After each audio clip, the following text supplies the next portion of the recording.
Let's talk about a simple Amanita soup that's anything but simple. This is a broth that brings the boom, immune boom, and gut support all in one steaming sacred bowl.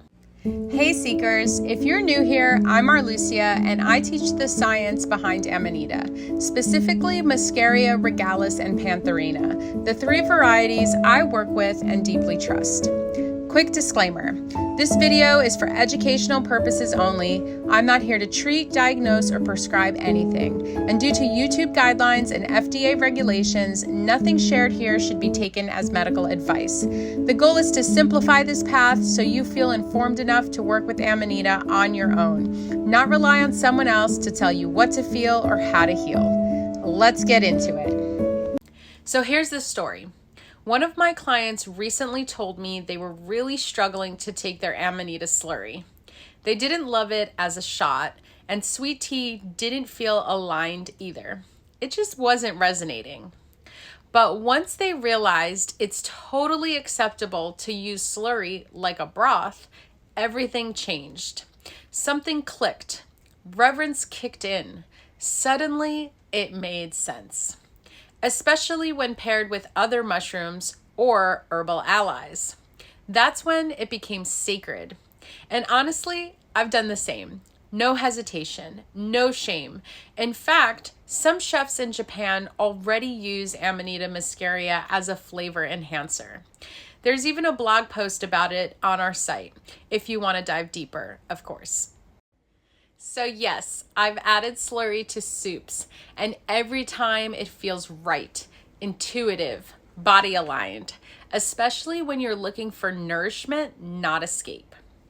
Sure, I've baked cookies with dried regalis, and yes, one adventurous being out there even made Amanita ice cream. But as a warming, grounding broth, Amanita shines. That's why I started combining my grandmother's immune boom broth with Amanita. It's become my go-to as a healing ally that's rooted in tradition and elevated with intention. So what's in Grandma's immune boom broth? It's a privilege to share this soup with you.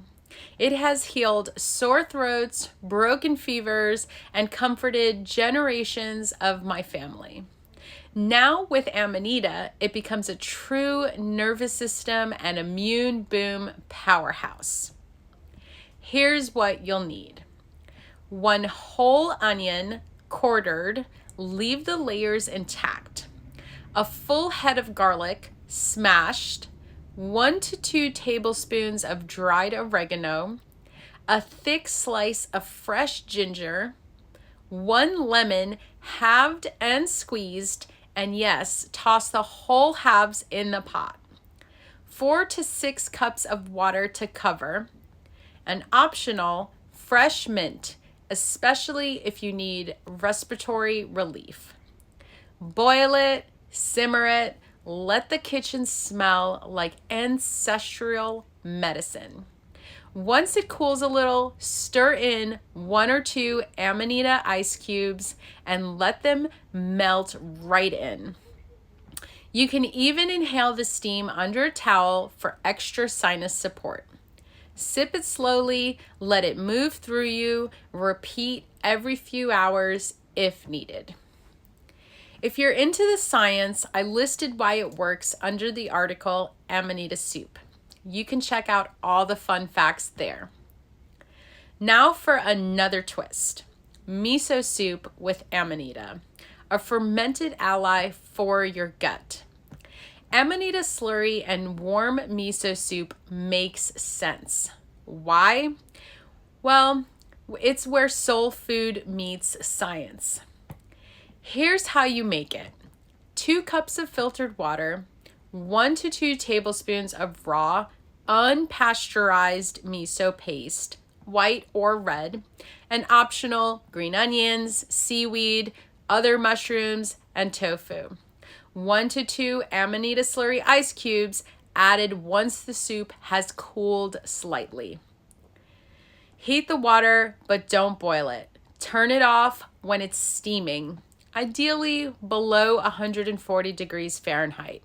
Stir in your miso, then your toppings, then your Amanita. Sip, feel, and drop in. Why the miso matters. It's a living food, rich in probiotics, immune support, and gut flora restoration. It's been used for centuries in Japan, even post-World War II, to help mitigate radiation damage. And it pairs perfectly with the earthy, umami energy of Amanita. But here's the key. Most grocery store miso is pasteurized. That means the good bacteria gone.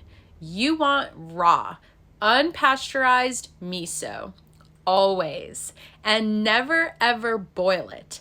And once the soup cools to protect those living cultures, then you can add your Amanita slurry ice cubes. So if you're someone seeking sacred nourishment and not quick fixes, this is for you. Here are a few more ways to use Amanita, either slurry or dried specimens. Bone broth, coconut curry stew and other wild mushrooms, hot cocoa, healing rice porridge, otherwise known as congee, herbal smoothies, a ramen twist, think grandma's herbal broth and some ramen noodles, fermented veggie bowl with an Amanita dressing. Yes, Amanita is only limited to your imagination. So go create, get inspired, feel into what works for you. The world wants us to chase healing in bottles and boxes, but true nourishment, it starts with one question. What does my body actually need? And when we slow down and listen, we remember healing isn't a destination. It's a return to rhythm, to presence, to our soul. May every sip you take be a powerful moment of remembrance of who you are, beautiful beyond. Remember, this isn't about chasing effects or copying someone else's protocol.